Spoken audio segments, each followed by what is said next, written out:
নমস্কাৰ প্ৰিয় দৰ্শক বন্ধুসকল, আজি মই কেইটামান প্ৰেৰণাদায়ক কথা লৈ আহিছোঁ। আশা কৰিছোঁ আপোনালোকে শুনি ভাল পাব। এই পৃথিৱীত অসম্ভৱ বুলি একো নাই।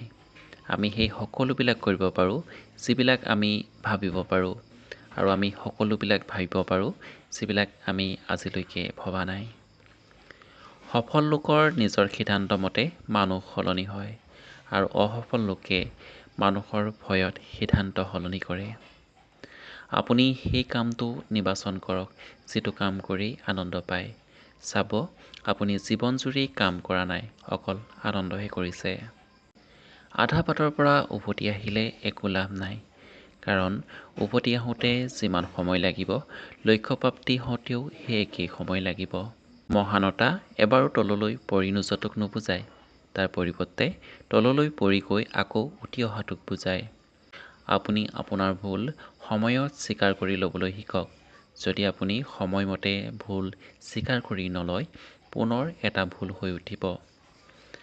আপুনি আপোনাৰ ভুলৰ পৰা তেতিয়াহে শিকিব পাৰিব যেতিয়া আপুনি নিজৰ ভুল স্বীকাৰ কৰিবলৈ শিকিব। আমি যদি বিচাৰোঁ, আমাৰ আত্মবিশ্বাস আৰু কঠিন পৰিশ্ৰমেৰে আমাৰ ভাগ্য লিখিব পাৰোঁ। যদি আমাৰ ভাগ্য আমি নিজেই নিলিখোঁ, তেন্তে পৰিস্থিতিয়ে আমাৰ ভাগ্য লিখিব। সপোন সেইটো নহয় যিটো টোপনিত আহে, সপোন সেইটো যিটোৱে টোপনি আহিব নিদিয়ে। আপুনি সেইটো ক'ব নোৱাৰে যে আপোনাৰ সময় নাই, কাৰণ আপুনি দিনত যিমান সময় পায়, এজন সফল লোকেও একে সময় পায়। সমস্যাৰ পৰা পলায়ন কৰা মানে আন এক সমস্যাক নিমন্ত্ৰণ কৰাহে বুজায়। শান্ত সমুদ্ৰই কেতিয়াও এজন সুদক্ষ নাবিকৰ জন্ম দিব নোৱাৰে।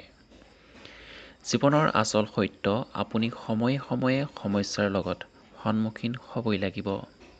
মৰম এনে এটা বস্তু, আন্ধাৰ পৃথিৱীখনক পোহৰাই তুলিব পাৰে। জীৱনত কঠিনতা আমাক বৰবাদ কৰিবলৈ নাহে। কঠিনতা আমাৰ ভিতৰত থকা সামৰ্থ্য আৰু শক্তিক বাহিৰলৈ আনিবৰ কাৰণেহে আহে। আপুনি যদি শুদ্ধ, বাৰে বাৰে প্ৰমাণ দিয়াৰ প্ৰয়োজন নাই। মনে মনে থাকক, সময়ে এদিন সকলোকে প্ৰমাণ দি দিব। সদায় কঠিনতাক এইটো জানিব দিয়ক যে আপুনি তাতকৈ বেছি কঠিন মানুহ। আপোনাৰ সপোনবিলাক সদায় জীয়াই ৰাখক, অন্যথা আপোনাৰ সপোন অগ্নিশিখাত নুমাই গ'লে আপুনি এদিন জীৱিত মৰিশালীলৈ পৰিণত হ'ব পাৰে। ডাঙৰ মানুহ তেওঁহে যিজনে ওচৰত বহা মানুহজনক সৰু অনুভৱ কৰিবলৈ নিদিয়ে। ধন্যবাদ।